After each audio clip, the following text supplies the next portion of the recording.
How can I call myself an artist when I can't even afford studio space anymore?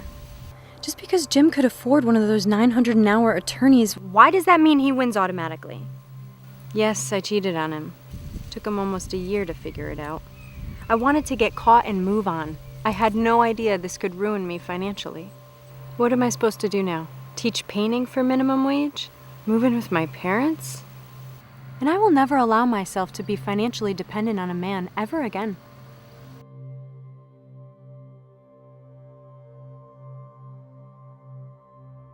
All right, so I'll just press record and we'll talk about whatever's on your mind, same as last time. Okay. By the way, I'm really loving this nature preserve. I never knew this place was here. Everyone thinks New Jersey is just shopping malls and tanning salons. Well, that's what I used to think.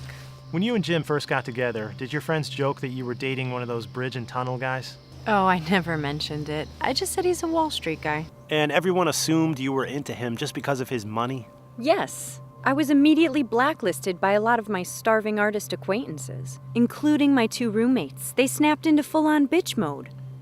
You chose luxury over poverty. I'm sure that was everyone's perception. You know, it's not like I was waiting around for some rich guy to come rescue me. Well, a lot of women secretly fantasize about precisely that. When I met him, I was just concentrating on painting. I was feeding off of that magical energy you can find only in a place like Brooklyn. But then, next thing you know, I'm living in a suburban castle, basically all alone. Jim was in Geneva constantly. Either that, or he was at the office, like 75 hours a week. Did you start to feel like marrying him was a huge mistake? Yes, definitely. And then I spent 3 or 4 years in a state of denial. Paralysis, actually. That's the way it is with depression. Did you have any kind of coping mechanism? I would just drive, constantly. Anything to be out of the house. The silence was deafening. What was a typical day like? I was over in Paramus a lot for Pilates. The women were always complimenting my hair and my nails. Nails are very important around here, as I'm sure you've heard. Yes, I have heard that. Somehow the subject of where do you live would always come up.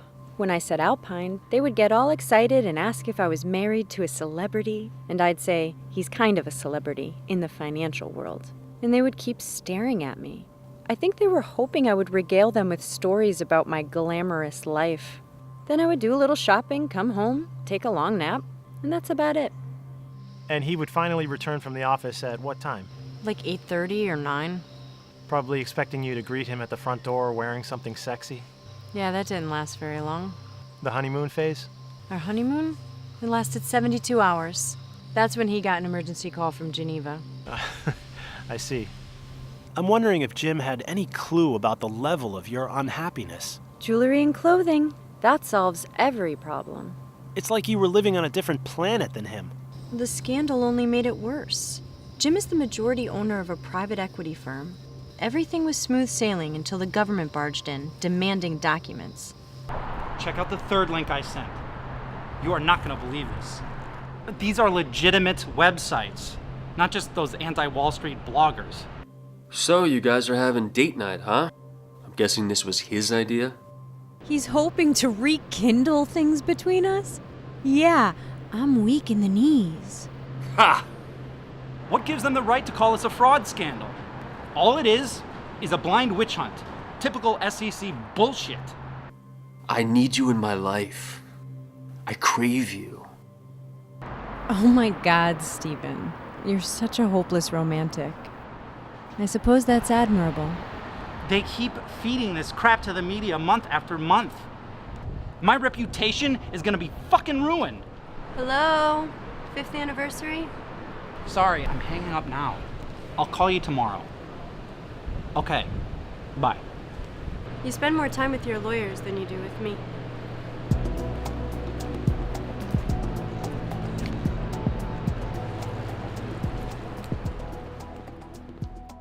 The average person would have a hard time sympathizing with you.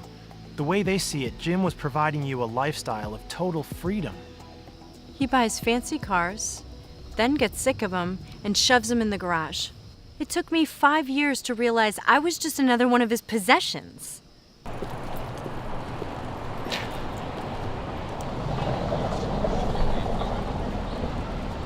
Sorry about that. My accountant put the word urgent in the subject line, but luckily it's not an actual emergency. What's the problem now? Some billing issue with that PR firm. I'm so glad I fired those idiots. I know exactly how to fight this. Why do you keep shoving me in front of the camera? Anytime Jim was interviewed about the investigation, he insisted on a complex photo shoot with me sitting next to him. As if you were a model pretending to be his wife? Yeah, exactly. If it was for a financial website, he'd have me wear a grandmother sweater. A glossy magazine for high society, I'd be dolled up in some designer cocktail dress. I guess the websites were getting tons of traffic, and the story wound up going viral. I finally put my foot down when Jim wanted me to wear a bikini for one of the tabloids. And he kept telling you to hang in there because this was all part of his master plan? As far as I could see, he just wanted to show me off to the world. Did you ever check out the user comments? Yes, but only because my friends would send me the link to make me laugh. On the internet, everyone behaves like a porcupine, ramming their opinions in like a quill. Oh, they called me a gold digger, a trophy wife, a failed artist. I mean, all that stuff. None of it was positive? Well, the men were like love-struck teenagers. They wrote monologues about how I'm the prettiest girl in the world. And the women doled out backhanded compliments, mostly about my hair. As if it was painful to admit that I look like a normal human being and not a blinged-out bimbo with implants and a spray tan. That's what most people think of when they click on a story about a New Jersey housewife married to a billionaire. Usually I can't stand modern art, but that was an amazing exhibition. The only thing that place is missing is your work. Yeah, right. I could make it happen for you. I only have like 12 paintings that are truly finished. I'll donate 15 or 20 million. That'll be our legacy, the Colleen and James Atchison wing. You are deeply delusional.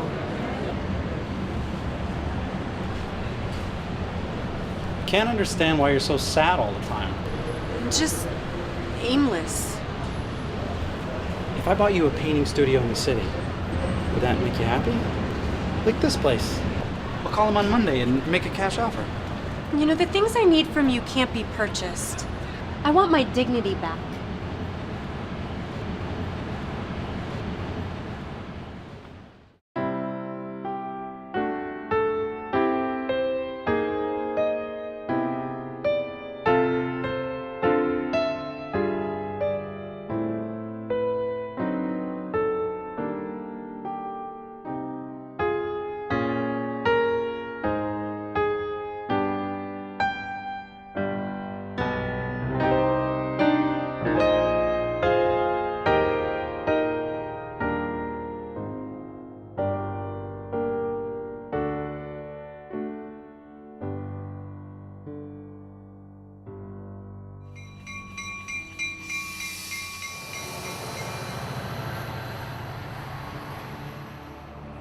In the last few months, it seems like you've been putting up some boundaries.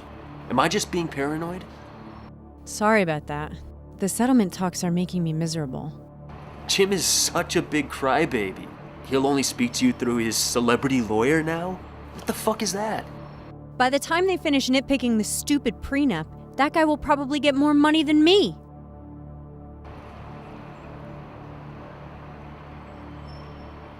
Just take the check and forget you ever met Mr. Moneybags. You took a 7-year hiatus from your true self. That's all. Steven was hinting he wanted me to move in. Now he's practically begging. You can move in with me. I don't have a penny to my name, but I can offer you all the comfort in the world. This is feeling like too much, too soon. I love you so badly, I'm about to rip my heart out and offer it to you. For life.